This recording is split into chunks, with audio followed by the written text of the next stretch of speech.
Bro, you done turned down 20 million, bro. 20 million.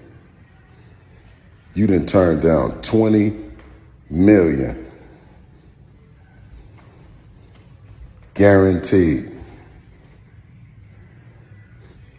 20 million, bro. 20 million guaranteed. Are you serious, bro? So that was Bill Haney claiming that Gervonta Davis turned down a $20 million offer to fight Devin Haney. And I just got a couple questions for y'all Devin Haney fans. The first one being probably the most obvious one. All these years, y'all been telling us that the B side can't send the A side an offer. So how did that magically just change? And now Devin Haney can send Gervonta Davis offers. Can one of y'all answer that for me? And the next question is, where is this money coming from? I'm assuming it's the zone, and if it is, that just confirmed that Bill Haney did, in fact, lie to us the other day. Absolutely. Shout out to Eddie Hearn and Matchroom, who we had a wonderful, wonderful show, you know what I mean, together. Wait, so you're confirming free agency? I'm not, no, I didn't say that. Come I on, didn't say, Bill. listen, I didn't confirm or deny. I just said that we were in I just said that we had a one fight situation with them. It was one fight, bro. That's what I just said. The zone can't be involved, and I have to go to Amazon, or we have to go and do, then that's what we have to do. You know what I'm saying? That's just the way it is. We only have one fight and no obligation that we have to fight on the zone. Wants the biggest fights out there, and you could see his year look like something like Ryan Garcia, Teofimo Lopez, Tank Davis. Oh, you have him for that many fights? How many more fights? No, for us, we got the next fight. So Bill told us that it was a one-fight deal with Eddie in the zone and that they had no obligations to the zone going forward. Well, apparently, that was a lie.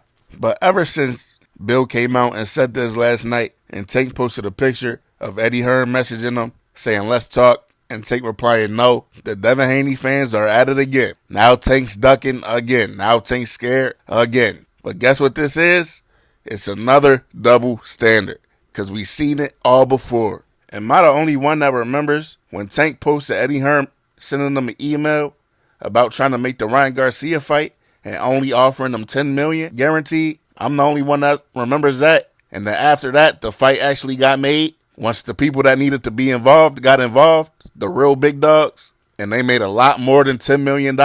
Ryan Garcia himself made $30 million. So we can assume Tank made 50 plus. He been saying he made 100. We don't know. But we know it was more than 10 that Eddie was offering. But was he scared then when he turned down the 10 back then? No, he wasn't scared then. But now that it's Devin Haney and they offering 20, now he's scared. This shit has got to stop. And I guarantee you that's the same thing that just happened that Bill was using to say that he turned down the 20 million. I guarantee you Eddie messaged him probably the same thing, something similar to that. And Tank just didn't respond. Now they saying he turned it down. I can almost promise you that's what happened. And of course, it's no coincidence that this all came on the heels of Leonard Ellerbe and multiple others revealing that the pay-per-view between Devin Haney and Regis Prograis only sold about 50,000 buys. Leonard said the public decides who the star is, and that's Tank. The public decided that y'all current commercial value is about 50,000 pay-per-view buys. They had a very good gate of 1.7 million.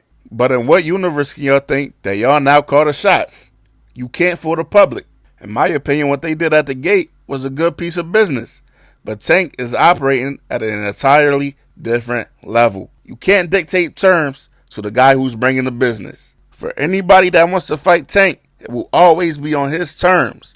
This is simple business. It is not personal. And of course, Tank, had to get in there and get his jokes off. He talking about the only people that bought the fight was Henderson, Nevada. That's Devin Haney's hometown.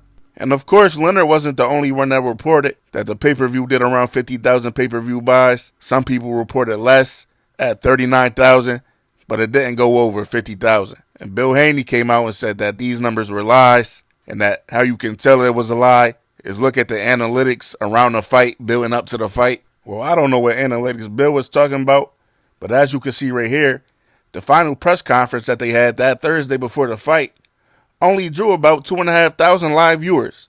And as boxing fans, including myself, we were all giving them props about how they were promoting this fight. Well, apparently they didn't do enough. because obviously it didn't get too much further than us, the hardcore boxing fans. And now, after Devin Haney's fans were just bragging about numbers to Shakur Stevenson, you know what it's about to go back to? The numbers don't matter. Why are we talking about numbers? We fans of the sport, we should just want to see the fight. The numbers don't matter. Man, that's cat. You know why the numbers matter? Because exactly what Leonard said. Whoever drives the numbers is in control of the terms. And what's been going on all the last week between Devin and Tank? Back and forth about what weight the fight should be at. Is it going to be at 140 or 135? Bill been on the Boxing Voice all week, talking like he's the one that dictates the terms now because they did a $1.7 million gate.